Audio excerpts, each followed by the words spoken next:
So today we're going to be looking at a skate park in my hometown of Pocatello, Idaho that has been abandoned and almost forgotten about for 4 decades. So let's go check it out and see if it's still rideable.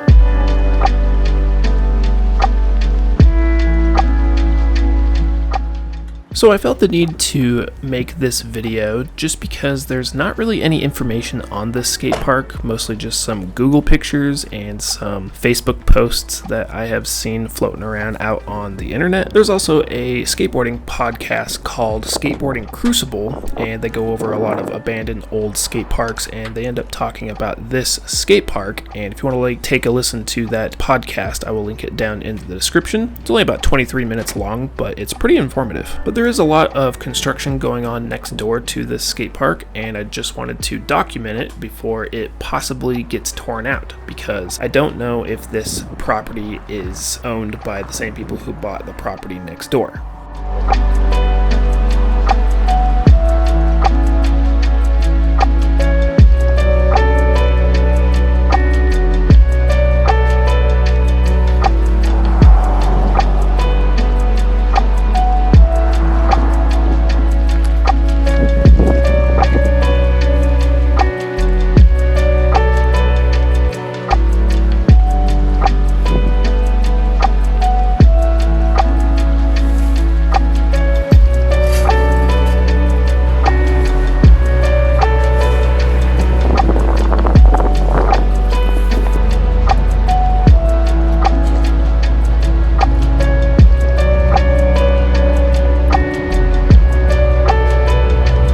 So we'll go over a little bit of a backstory and the history of the skate park before we go around and check out all of the obstacles or what the park features. So this is the story of Chinks Peak Skatepark. So this park was built and finished in the summer of 1978, and it was built by the Mag brothers or Mog brothers. They got help with funding from their dad, and ironically, there is a pharmacy here in Pocatello, Idaho called Mags or Mog's Pharmacy and Medical Supplies. So I'm not sure if they are related or not. That is something worth noting. And this skate park is located in the outskirts of Pocatello, Idaho. And nowadays there's a lot more development going on out here. Back when this park was first built, it was definitely out in the middle of nowhere, because back in 1978, there was about 45,000 people that lived here, and nowadays there's about 85,000. So hasn't grown a lot, but has definitely grown out towards the south. Now you might be thinking Chinks Peak Skatepark is kind of a weird name for a skate park and kind of bizarre. Well, it gets its name from a mountain it sits underneath back here called Chinks Peak. Back in the 1890s is where this mountain got its name. Apparently there was a Chinese man who was hiking up there and ended up dying up there for whatever reason. I don't know, he might have self-harm or some form of animal might have got to him. Don't know. There's no information on that, but that's how it got its name. So since this park is built practically right underneath of the mountain itself, the one with all the radio towers, that's where it gets its name. Obviously nowadays that is a bit of a racial slur for calling somebody who is Asian. So in 2001 they actually renamed the mountain Chinese Peak. So really you could say that this park is called Chinese Peak Skatepark instead of Chinks Peak Skatepark. Now just before this skate park ended up opening, they had a little competition in the month of May of 1978 to kind of boost awareness and kind of make it a little bit of a grand opening for the park, and to just kind of get the name out in the community that there is a new skate park that has been built or is being built. There is photos of a news article about this skate park. It's a little hard to read because I think it's screenshot or something like that, so some of the words are kind of hard to read, but from what I could read is there was about 18 different stores that ended up giving out prizes and stuff for this competition. So that was actually quite a bit. You know, they gave out t-shirts and clothes and stuff like that just for sponsorship of their own local stores. So that's actually kind of a big deal for such a small thing back in the day. You know, 18 different stores gave prizes to a probably very small skateboard competition. Now, this skate park was only open for 6 years, from 1978 to 1983, and they closed due to insurance costs being way too high to keep it open, and along with somebody riding here, hitting their head and eventually dying. Now, I don't know if that was while the park was open or after it was closed and somebody snuck in to ride it on their own behalf. But there is no evidence that there was any reported injury or death at this skate park, so I'm not sure how accurate that is. Now, after the skate park closed, from my understanding, people were able to ask the owners to come in and ride it, but because of liability issues, the owner ended up refusing people to be able to come into the skate park. So at this point, that might have been when somebody snuck in or was allowed to come in and ride and ended up hitting their head and dying from some form of head injury.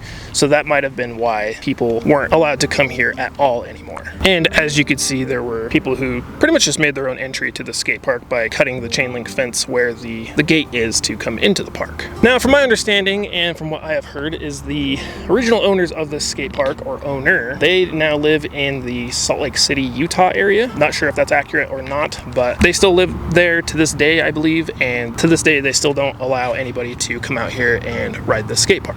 So technically I am trespassing right now, but generally you can come out here, check it out. As long as you're not bringing a bike, a skateboard, a scooter, or anything, any form of thing to ride out here, and you just walk around and check it out, you'll usually be okay with not getting kicked out by the police. And rumor has it that even Thrasher magazine, skateboard magazine, even hit up the owners to do a photo shoot and a video here, and the owners still refused even Thrasher to come out here. Now, don't know if that's true, there's no evidence of this, but those are just some of the rumors. Now, at some point, I don't know if it was when the owners ended up not allowing anybody to come in here anymore, the owners ended up dumping a bunch of dirt piles, gravel, and a bunch of like wood debris, like pallets, chunks of wood, and like old tires and stuff like that, all throughout the skate park to discourage people from coming in and riding it, getting hurt, causing a liability issue for the owners of this property, which honestly is just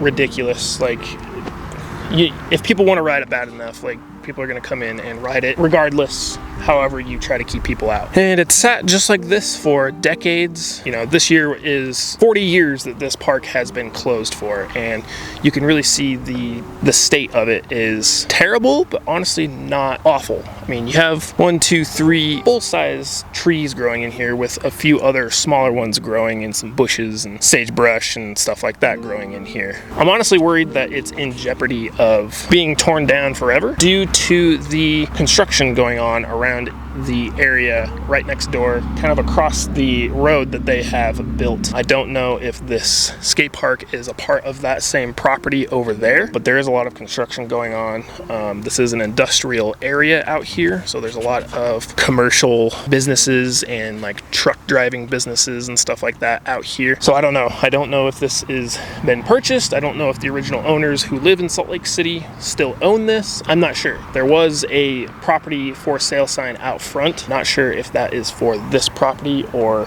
what's next door, or if they are combined, the same property. But I do have a feeling that this skate park won't be here for very much longer if it has been purchased, just because of the amount of development going on in the south side of Pocatello, Idaho. And I really wish that the city of Pocatello could step in somehow and save this historical skate park, because to be honest, there's not a lot of early skate parks left out in the world, and this one has to be one of the very first ones built in Idaho, if not the first one. I know Boise had one.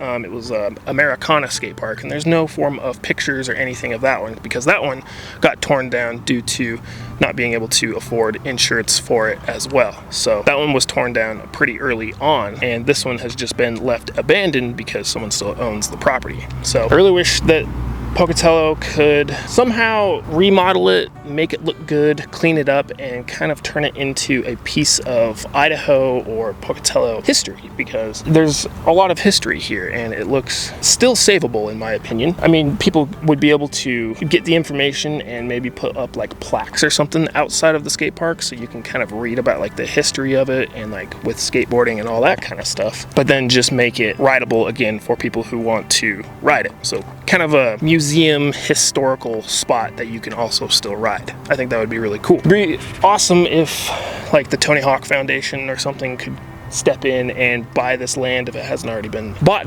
or some skateboard company or something out there like Vans or Santa Cruz or something out there, or even like a skate park building company like Grindline. I don't know what all the other ones out there are, but I know there's a few different skateboarding skate park companies that build skate parks that maybe could buy this and kind of save it, kind of patch it up and make it like it was when it was first opened. So yeah, if there's any skateboard companies or skateboarding foundations or skate park building companies that are watching this, you could be the ones that could step in and possibly save the skate park. It is a piece of history, not a lot of known information about it. It's still in a good enough condition to where it is savable and still rideable. So now that we've talked a little bit about the history and the state of this skate park, let's go around and check out the obstacles and features of it, of what it would have been like to ride the skate park back in the late 70s, early 80s. So this here would have been or I guess it still is the entrance to the skate park, but it's technically the east side of the skate park. It's behind the skate park. It's the only spot with a chain link fence where you could actually go in and come into the skate park.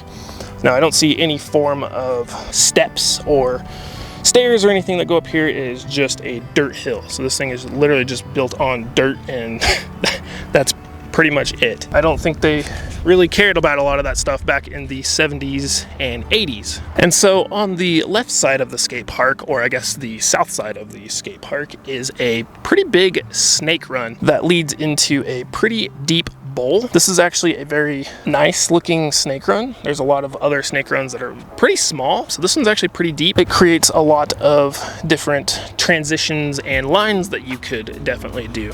And this here is one of the dirt / rock piles that the owner ended up putting here. I assume he probably used some form of a heavy equipment vehicle, like a skidster or some kind of a front end loader or something like that. So I'm actually surprised that the concrete was able to hold that amount of weight. Obviously it was in better condition back then than it is today.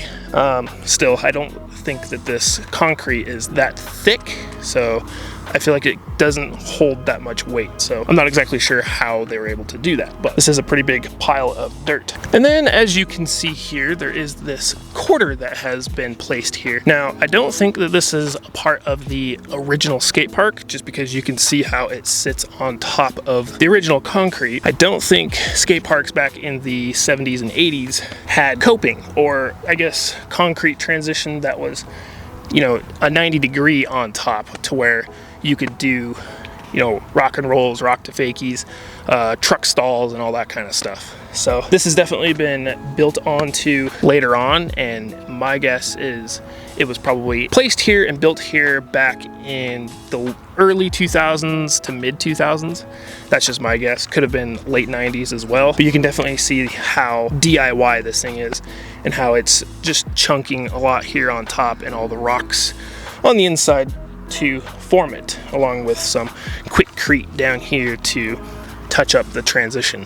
So this has definitely been here a while, but is newer than the skate park itself. And as you can see, there's a lot of old wood, trees, looks like some tin siding or a roof of some sorts has been thrown in here. This actually never used to be here, this big piece of metal. I don't know if people were just like, oh, there's a bunch of trash over there, we'll just throw this thing in there and say, forget about it. This is kind of the first section of the snake run, and as you go closer to the bowl, it gets deeper and deeper, and the hips and transition kind of get bigger and steeper as well. In my opinion, for it being built in 1978, it's definitely built fairly well, in my opinion. Concrete is actually pretty smooth as well. Here is the kind of the middle section of the snake run, and there's a lot more debris and garbage up through here as well. There used to be tires and stuff up through here, but I don't know exactly where they went. But yeah, there's definitely a lot more trash being accumulated up in here, and even a shovel that somebody left over here that's kind of in good shape still, not gonna lie. Along with a lot of burnt wood and sticks, more metal siding, and or metal roofing for maybe a trailer home of some sorts, because there is a trailer park across the US 91 highway across the street. So it is a little hard to tell how big this bowl is just from the angle of the camera. This thing is massive, and it's pretty steep, as you can tell. Oh, I was not wanting to fall in that. There's a lot of dried algae that kind of makes it dusty around the top. But man, for the 80s and 70s, this is a huge bowl. I mean, this thing's got to be at least 8 to 10 feet deep, and it doesn't have transition. It's mostly just like a big bank, like a ditch you would find in Arizona or Nevada or something like that. It's just a big bank. There's no coping. All the concrete on the top is all nice and rounded off because people weren't really doing grinds and stuff back then. So nowadays this would be great for probably like a BMX bike or something, honestly. Or if you're just really good at flowing around, you could do that as well. Obviously very steep and slick. I don't know if there was any form of drains in this skate park. I heard a bee flying by my head. Anytime it snows or rains or anything, it does pool up with water. Obviously, Idaho gets plenty of snow. During the springtime, when it melts, I think you would have a lot of water. So I don't know what they would do once, you know, skateboarding season would actually start and you could actually ride this. So maybe there is some drainage in the bottom of this kind of gross cesspool here. There's not really a way to find out unless you get a shovel and dig it up, but I highly doubt it. Transitioning into the middle section of the skate park, not necessarily the exact middle, but transitioning into it. You do have, I almost kind of compare it to like a spine, and there's a lot of the rollers, I guess, or the humps in the middle. You can transition in from like the snake run or the deep end bowl in the snake run over into the bigger bowl in the middle of the skate park, which is a lot wider, but might not be as steep, but it's a lot wider and a lot bigger. So I do think it's really cool that you can do like some fly out of the snake run if you wanted to, or out of the bowl and do some kind of tricks with ollies and stuff like that. Or you can get enough speed to either ollie over, kind of like an old school spine, as you would say, or you can just kind of roll over and kind of go into the deeper bowl or the bigger bowl. I think that's probably my favorite part of this skate park, is the transition from the snake run to the deep end bowl. Oh, let's try to not slide out again. If you've looked on Google Maps or anything at this skate park, you've probably seen a tree standing about in this area. Well, I don't know, a year ago I would say there was a big windstorm. It was pretty windy last summer. The tree growing in the center of the big bowl ended up tipping over. Kind of lame, because when it was standing, you were able to get enough speed, if you could get enough speed, and you could actually carve around the whole tree, going around and coming out towards the entrance of the skate park. That was pretty fun, but now that it's tipped over, it's kind of just created a big blockade. It's kind of wild to me that this thing's actually still standing and actually still living decently healthy, and kind of crazy to me because this tree was never growing in the soil itself. You can see by the root system, since it's tipped over, that it was actually growing on top of the concrete itself. So that is good because, well, the concrete shouldn't be damaged in any kind of way underneath all this debris and everything. Bad because, well, you got a tree growing in the skate park. Now it's in the way. I would assume you would want to probably just chop it up and get it out of here if you were to restore the skate park. Also has a lot of tires, wheels, shovels, and stuff like that down there as well. There are other sections that are a little easier to clean up. Now, it's kind of hard to tell that I'm even standing in the skate park right here. You can see the big tree tipped over there. These other piles you see here is some more dirt and gravel piles that the property owner ended up dumping to keep people from riding it and stuff like that. But there's a little section right here that you can kind of go back and forth between. Not really worth doing much on, but it is still kind of rideable. Yeah, this is kind of the center, right in the smack dab middle of the skate park itself. So you could go from this way and kind of hill bomb into the deep end bowl and kind of carve around and come back up. So you may have noticed these light poles out throughout the video. These lights were here for night sessions, and I'm just trying to imagine like how cool that would have been to be like 15 years old in like 1980 with your noseless board, and you're out here with your friends on like a hot summer night with these things just buzzing, just having a good time with like your crew of skateboard friends back in the 80s. I don't know, that just seems like it would have been so fun. I'm gonna go ahead and go out on a whim and say that this was one of, if not the first skate park to have a light system in it for night sessions. Now, I don't know a whole lot about other old skate parks, but I know with this one being as early as it is, or as old as it is, you generally don't see lights at these old skate parks. These have been here from ever since I can remember. These are definitely original to the skate park. Now at this point you're probably seeing that, okay, this park is really just a bunch of concrete humps and dirt pile transitions and stuff, and really that's what they had a budget for back then, and really the only kind of knowledge they had of building skate parks pretty much back then. So either you dig a hole out and you put concrete in it, or you make a mound of dirt and put concrete over it. Kind of towards the right side of the center section of the skate park, this over here would be the kind of channel way to take you into the deep end bowl, and then you had another hump transition to kind of go more into a flat section, or kind of the beginner section of the skate park. So something I forgot to mention when I was up here checking out the light pole, when the park was built, they also had a wood ramp at the entrance of the skate park. Now it was either over there by the gate, or had to have been somewhere in this section where I'm standing here, because this is kind of the flatter section of the skate park. It is a little bit more downhill going towards you, but from what I've read and heard is it was near the entrance of the skate park. So somewhere in this area, or over by the gate entrance. It was really cool that it had like a sticker or whatever on top of it that said Chinks Peak Skatepark, Pocatello, Idaho. So I thought that was really cool. From what I've heard is it was like a warm-up ramp. I'm not really sure what that means. I don't know if it was just a warm-up before you actually went and rode the skate park, or if it was like a warm-up ramp to get warmed up for competition. I mean, that thing looks like it had way more transition than this skate park does. Now, due to the park being, in the state that it is, I think this section right here, or I assume the beginner section, the flat ground section, is kind of in the worst condition in my opinion, just because the tree has fallen over into this section, and there's a lot of more gravel piles over here. But you can also, well, you can't go and transition from like this flat section over into the big bowl. There is more concrete over on the other side of this tree that you can kind of transition into the bowl, but because the tree is fallen over and is now in the way, that's not really a riding option. I think that they created the flat ground section, or the flat section, for people to kind of learn and be able to dial in their riding capabilities and kind of figure out how to ride a skateboard and stuff like that before you moved into transition and stuff. So, and then you have this extra hump section here.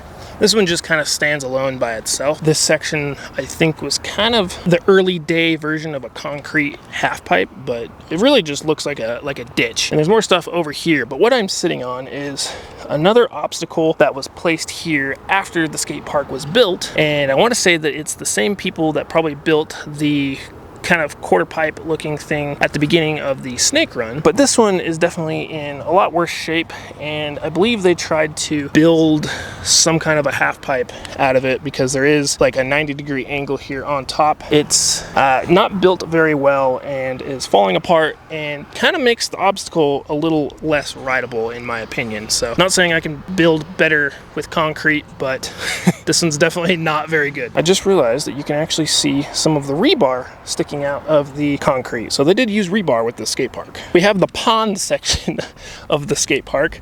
Now this is the half pipe section that I was kind of talking about. You can see here someone added kind of a jersey barrier looking thing, but it's definitely placed on top of the old concrete. It used to just be a big hump roller kind of thing. Someone added that so you could have kind of a half pipe. Man, they made that like some straight vert. That looks really sketchy, especially for a skateboard. Not a lot of flat transition down here. I mean, you might have about 2 to 3 feet here of flat transition. Flat, and then as you go that way, it kind of opens up like a Y, and then kind of goes off to the left. And then they added another section here. This section is a lot smaller than that one, just because this bank isn't as tall. This side is definitely less rideable than this concrete side. Definitely not built very well. And as you can see, this section is practically gone. This section is covered by lots of moss. This section sits underwater a lot. A few trees growing here, lots of dirt and weeds here. Obviously the tree has fallen over here, but this was like the flat section that you could transition over into the deep bowl or out of the deep bowl.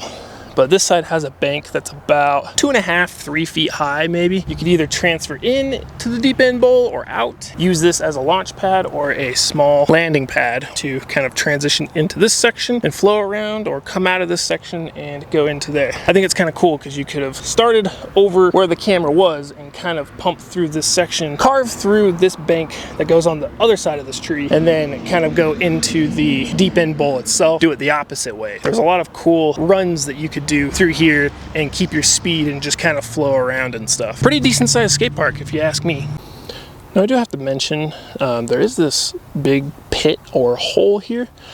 I'm not sure if there was any form of obstacles or anything down there. There is a lot of concrete and rebar and stuff down there, so I don't really know if this was used skate park wise. I'm definitely not going to go down there and check stuff out because there are a lot of rattlesnakes out here and some big ass spiders that I don't really want crawling on me, let alone do I want to slide down and hurt myself on all this nasty stuff down here. My idea is that this pit is from all of the dirt that they have placed around the skate park and stuff.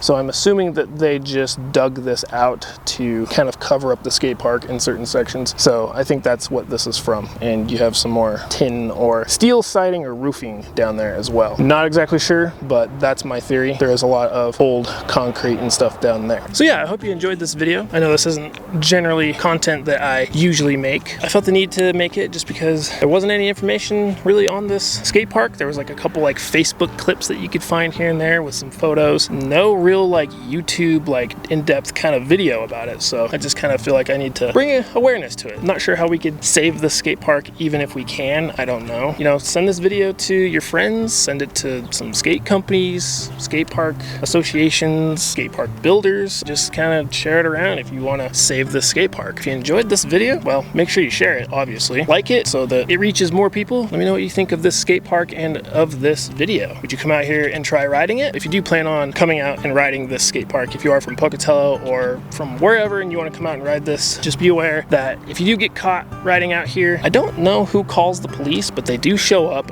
I've gotten caught after about 30 minutes to 45 minutes of riding. 2 sheriffs showed up and just kicked me and my friend out. They're not usually, they don't really haggle you, but I have heard of people getting trespassing tickets for coming out here and skateboarding and stuff, so just be aware of that if you don't want to get a trespassing ticket. Make it a short sesh, just don't vandalize anything or spray paint anything, because spray paint makes skate parks look even worse than it already is. Thank you for watching, and we'll see you in the next video.